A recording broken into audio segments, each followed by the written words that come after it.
Assalamualaikum warahmatullahi wabarakatuh.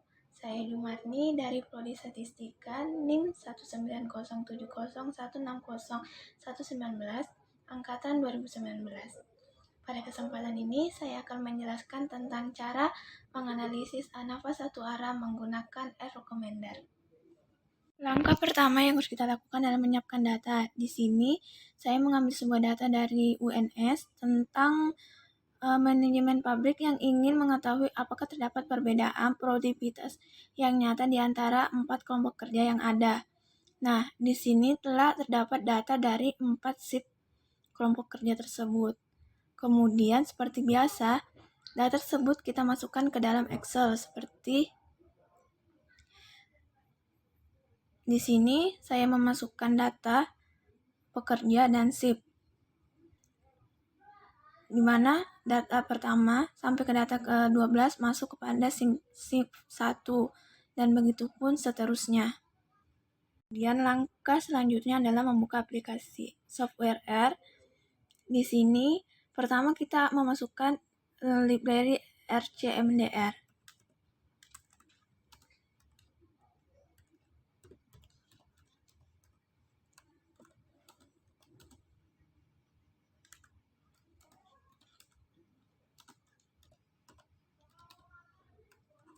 Kemudian kita run.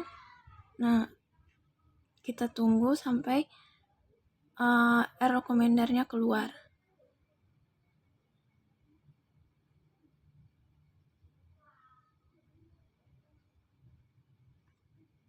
Berikut adalah tampilan R-Recommender. Kemudian langkah selanjutnya adalah kita mengambil data yang akan kita kelola. Yang pertama kita klik data, import data, kemudian kita pilih from text file karena data kita berbentuk TXT. Kemudian ini dapat diganti sesuai dengan keinginan. Di sini saya mengganti dengan data ANAFA. Kemudian kita pilih data yang akan kita olah.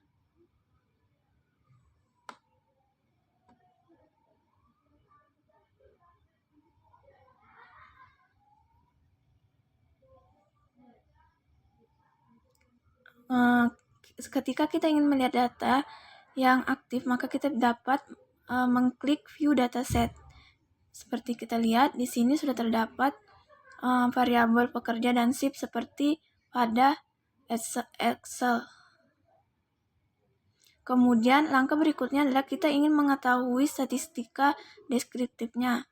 Yang pertama kita pencet statistik, summaries, kemudian kita aktif dataset. Kemudian di sini akan keluar output dan minimum dari pekerja, kemudian kuartil 1, median, min, dan sebagainya. Begitupun pada shift. Kemudian kita dapat melakukan uji deskriptif lainnya, seperti kita dapat memilih salah satu seperti pekerja, lalu klik OK. Di sini keluar hasil bahwa pekerja memiliki min sekitar 36,85417 sampai dengan kuartil 25, 50, 75, dan 100. Kemudian berikutnya adalah shift. Statistik, summaries, kemudian numerical summaries, kemudian shift. Dihasilkan bahwa min dari shift adalah 2,5 dan kuartil yang terdapat dalam output tersebut. Setelah melakukan pengujian statistika deskriptif, selanjutnya kita memasuki pada pengujian ANAFA satu arah.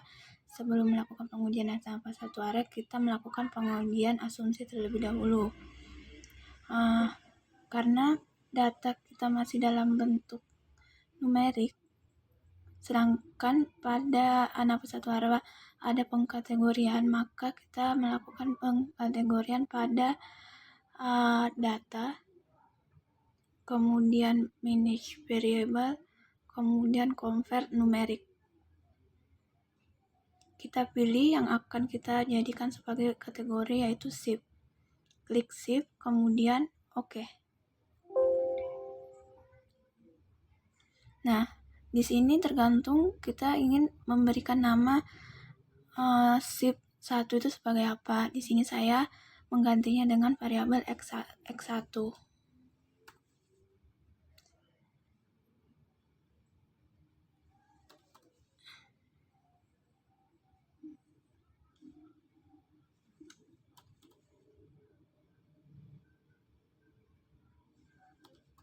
Kemudian oke. Nah, seperti yang telah kita lihat kategori. Oke, seperti yang kita lihat di sini pada SIP yang awalnya data numerik menjadi data pengkategorian. Kemudian langkah selanjutnya yaitu kita ingin menguji uji normalitas. Kemudian statistik, summarization, kemudian test of normality. Kemudian kita bisa menggunakan version chi-square atau sebagainya, tapi kita pilih Shapiro-Wilk. Kemudian test by group, oke. Kemudian oke. Nah, di sini telah keluar hasil p-value dari tiap SIP. Di sini dari pekerja, kemudian SIP pertama yaitu 0,1492, SIP kedua 0,2023, SIP 3 0,1583, dan SIP 4 yaitu 0,7359. Sehingga dari keempat SIP tersebut semuanya dapat dikatakan berdistribusi normal karena lebih besar daripada p-value yaitu 0,05. Kemudian langkah berikutnya yaitu pengujian asumsi kedua kesamaan varians. Kita klik statistik, kemudian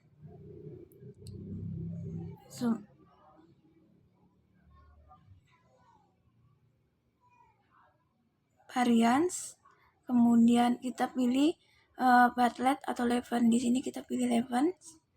Kemudian di sini telah faktor SIP sebagai faktor dan pekerja sebagai respon. Kemudian kita pilih min, lalu oke.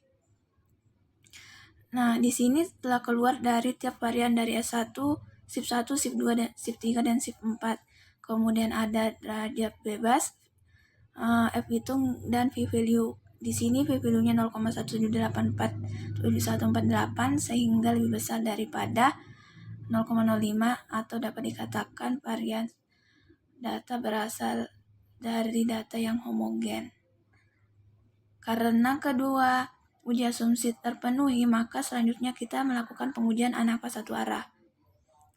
Kemudian kita klik statistik, kemudian means one way ANAVA.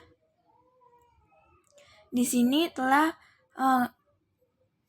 SIP sebagai grup dan respon pekerja sebagai respon dengan level tingkat kepercayaan 0,95. Di sini ketika asumsi terpenuhi maka kita pilih centang Fairwiz. Kemudian jika tidak terpenuhi kita pilih well Vitex. Karena asumsi keduanya terpenuhi maka kita klik Fairwiz. Kemudian oke.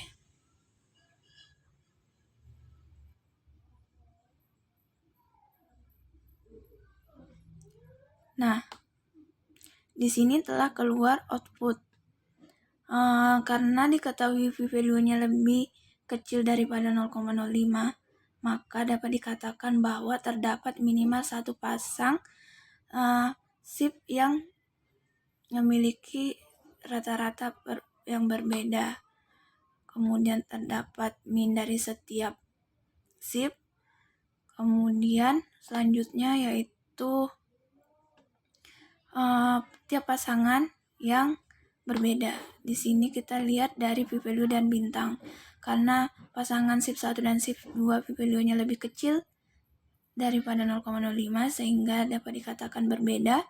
Begitupun dengan pasangan SIP 3 dan SIP 1, SIP 4 dan SIP 1, SIP 4 dan SIP 2, dan SIP 4 dengan SIP 3. Sehingga dapat dikatakan bahwa hanya SIP 3 dan SIP 2 yang memiliki kesamaan karena memiliki p-value lebih besar daripada 0,05. Kemudian ini adalah grafik dari tiap pasangan. Dapat kita lihat bahwa yang memiliki persamaan hanya shift 3 dan shift 2 pada garis lurus tersebut.